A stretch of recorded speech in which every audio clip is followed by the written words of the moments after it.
Hey guys, Alex here with Cyber Echo, and I wanted to make for you guys another video. I kind of rushed the other one out, and I apologize that this one's going to be a little bit dark in the dinging because I'm on my way to fuel up before I start my night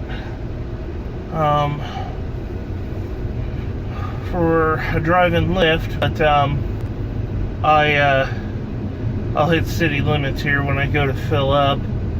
But yeah, I wanted to make a video. I just finished it on the brakes, and that dinghy will stop soon.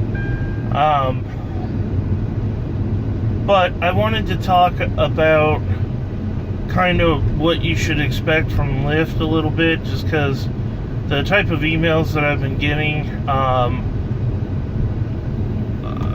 mostly from people who I've referred, is like, you know, what type of things can I expect from Lyft? And I suspect that a lot of times they're thinking about, like, driving wise, what can I expect? And I was gonna make a whole, actually I had already recorded and edited a nice video about everything, but I'm having problems uploading it. I'm not too sure why, but so anyways, this is kind of like a shorter version of that, with hopes that I can make another one that goes into a high level. But anyways, let's answer some of those questions. Number one, what can you expect to work from Lyft? It depends on what you want, honestly. If you want this to be like a full-time gig, like what I'm doing, expect quite a bit. You know, it's nice because you get to make your own hours, but that's a double-edged sword, because if you're the type that lounges when you don't have to work, it's going to be hard for you to make an income. And I'm going to be honest with you, I put in way more than 40 hours. I treat this like a business, and I forget who said it best, but it was someone talking about Uber, and later on I'll put in the description the gentleman's name, because I really like what he said, and that's, if you treat this like a business, then it's going to pay you like you're a business owner. But if you treat this like you're an employee, you're going to get paid like an employee. And basically what I took from that is, it's what you make of it. If you do minimum effort, then you're going to get minimal results. And sometimes you'll even lose money after you include depreciation and stuff like that. Now, how this kind of ties into the whole brakes video is, yeah, I mean, I drive 40 hours plus for Lyft, but my time doesn't stop there. For example, tonight I had to go out to Walmart, buy some parts that I thought I had. I think I left them at my girlfriend's house. So I had to go run out, and that's time that I'm spending on my business when I could be spending elsewhere. And me changing my brakes, that took me about an hour, maybe a little bit more, only because of the fact that I had to take a break and I had to help out my nephew with some homework. So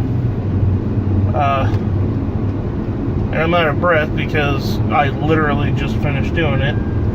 And it was kind of nice because the sun just cut out as I was tightening the last lug nut.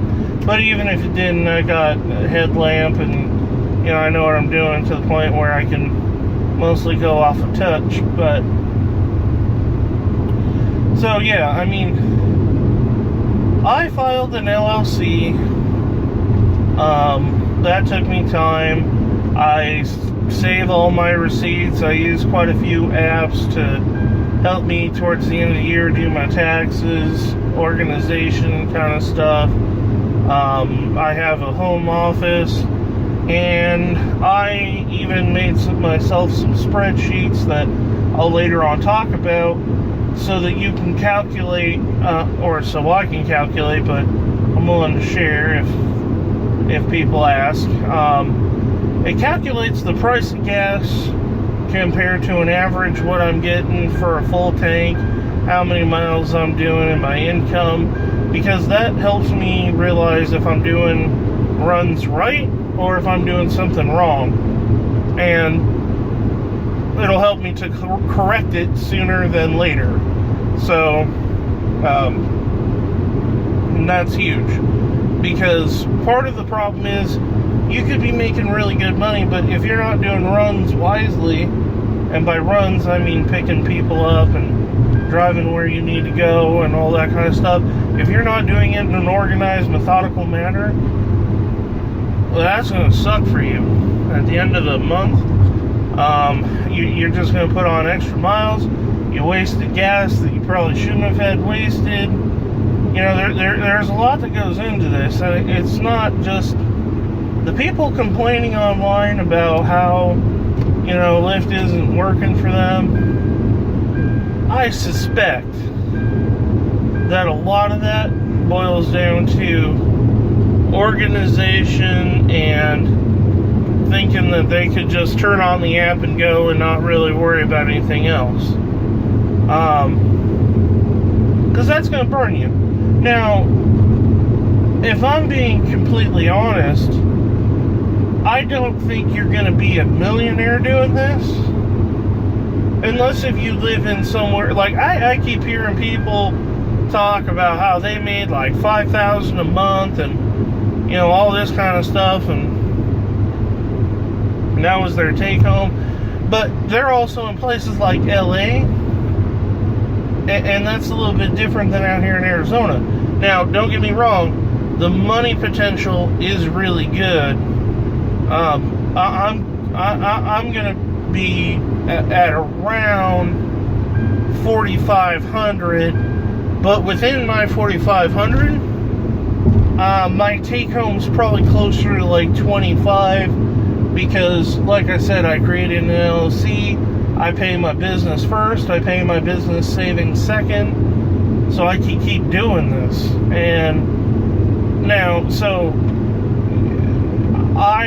but my business pays for my car, my business pays for my insurance, my business pays for my phone, my business pays for my rent. The only thing that I really have to take out of my money is my personal stuff, like going to the movies, or even sometimes stuff like that. You can write that off. You know, if you're doing stuff like promotion giveaways and stuff like that, then, you know, you can write that kind of stuff off. Meals, all that kind of stuff, I can write that off. So, you know, usually I'm driving like two meals in. So when I'm driving, I'll stop somewhere and grab a bite to eat, and I'll write that off, because, you know, why not? And that is something that you can expect out of Lyft if you're just starting, is if you put the time into saving all these receipts and archiving them and stuff like that, it's not hard, but it's time consuming.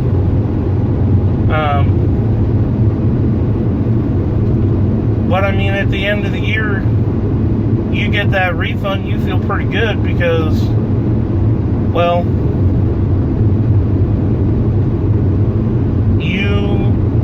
if you're anything like me, this is liberating driving. Like, I legitimately enjoy this. It is not hard work to me, because I like making spreadsheets, and I like driving, and I like talking to people. So to me, it's work, but it's work that I enjoy. And they say, if you like what you do, then it's hardly work at all, and that's true. Another piece of advice that I have to give, be mechanically inclined, and if you're not, teach yourself. I mean, good God, YouTube is a free source for you guys. If you don't know how to change your brakes, just type in your model of car and your year, and replacing brakes or changing spark plugs, oil change, whatever you need to do. Because let me tell you, you might pay a little bit more the first time, but if you're running this gig full time, let me tell you, buying an oil wrench for $10 might set you back a little bit, but you do it enough times, and suddenly that oil change that doing at Walmart that was going to cost you about somewhere between $40 and $60 just now cost you $20, $25, and hopefully you can say it's done right. But like, I changed my front and rear brakes within, I want to say the front brakes I replaced about a month ago, and the rear brakes I replaced now. So a brake job with the brakes that I put on, usually that would probably run me about $200, because I put on the cream of the crop brakes, and I did it for under 60. And in some of that 60, I had to pay for stuff, tools that I didn't have. I'm going to make a video again about what you should expect and on a high level, and kind of what you need to make yourself sitting pretty, because I feel like that's why a lot of people get out of this business, is because they don't really plan for the future, and it's not all their fault. They're going into a business for themselves, not really knowing what they need. And so you can't fault somebody for, failing because they didn't have the tools, no pun intended, in order to be successful. And so I want to make this video to help, these videos to help out people be successful at Lyft, or swap out these tips for Uber, Postmates, Grubhub, whatever delivery service and whatever driving, Amazon, all that kind of stuff. Same stuff. Know your business, do your research. Don't be afraid to do your own work on your own car. I mean, there's going to be some things that even are above me. Like, I am not the most mechanically inclined guy, but I'm not afraid to pull up YouTube, look at how something's done, and figure it out and see how it applies. My AC was the only thing that I hired someone else to do, and even that, I did a lot of it myself. I just ran out of time, so it was, I was forced into hiring someone to do it for me, but, that was relatively inexpensive, so. Guys, before I start rambling, I'm going to cut the video here, and I'm also pulling up to the gas station. Stay tuned, I'm going to make some more videos, and I appreciate any comments, and if you guys have questions, feel free to write me at cyberechostudios with an s.com, and I appreciate all the support, and guys, take care.